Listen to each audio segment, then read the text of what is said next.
Bonjour. Avec le début du chapitre 3, nous entrons dans ce qu'on appelle habituellement le récit de la chute.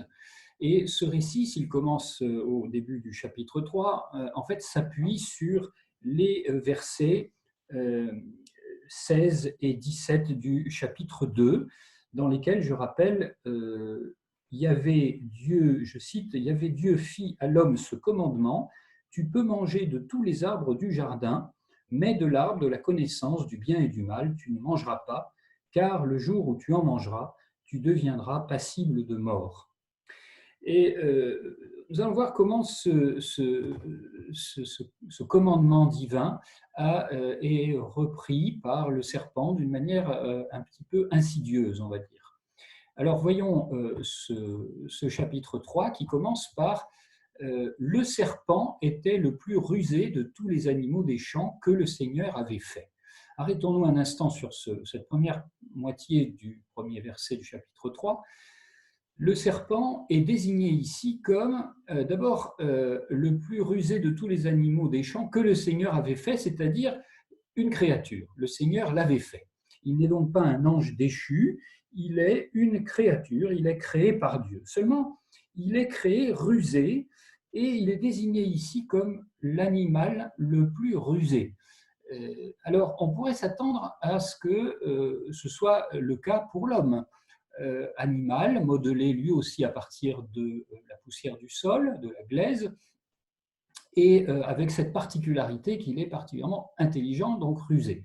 Or, c'est le serpent qui est désigné comme tel.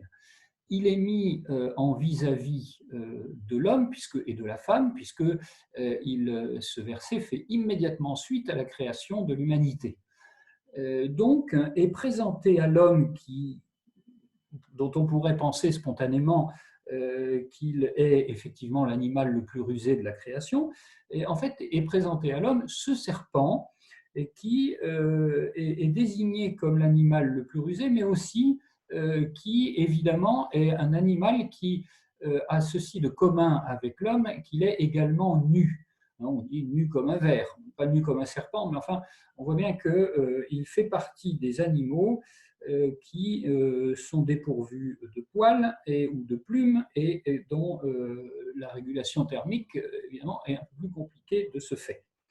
Et cette proximité dont on vient de souligner au verset précédent, c'est-à-dire au chapitre 2, verset 25 de Genèse, tous deux étaient nus, l'homme et sa femme, ils n'avaient pas honte l'un devant l'autre. Donc la nudité vient d'être soulignée. La ruse ou l'intelligence sont manifestement des attributs très propres à l'humanité.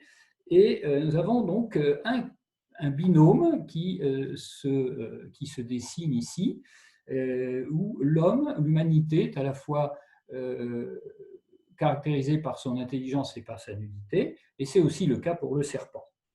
Donc, cette collusion entre nudité et intelligence ou ruse se retrouve dans l'hébreu, puisque rusé se dit arum et nu, arumim, arumim.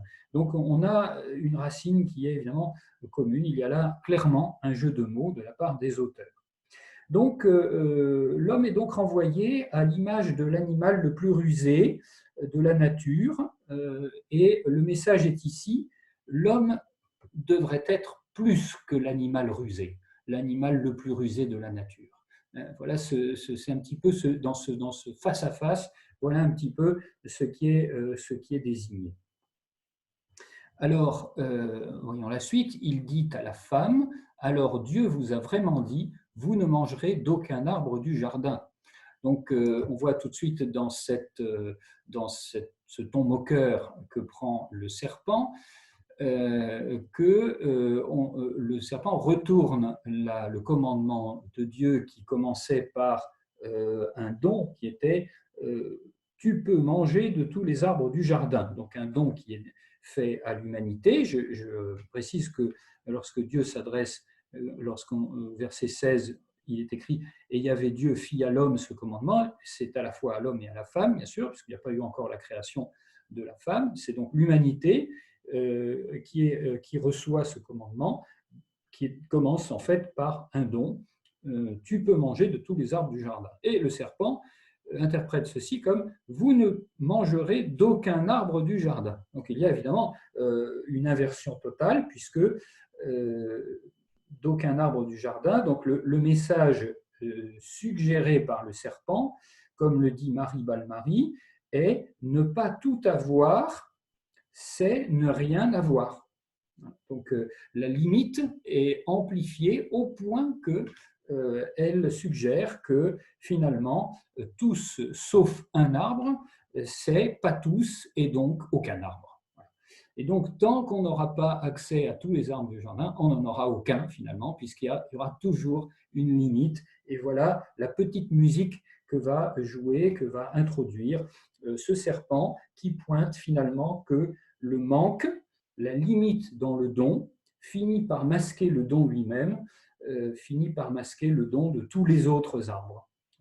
Donc, ainsi commence ce récit, ce récit de la chute qui va se déployer de manière vénéneuse. On va voir comment par la suite.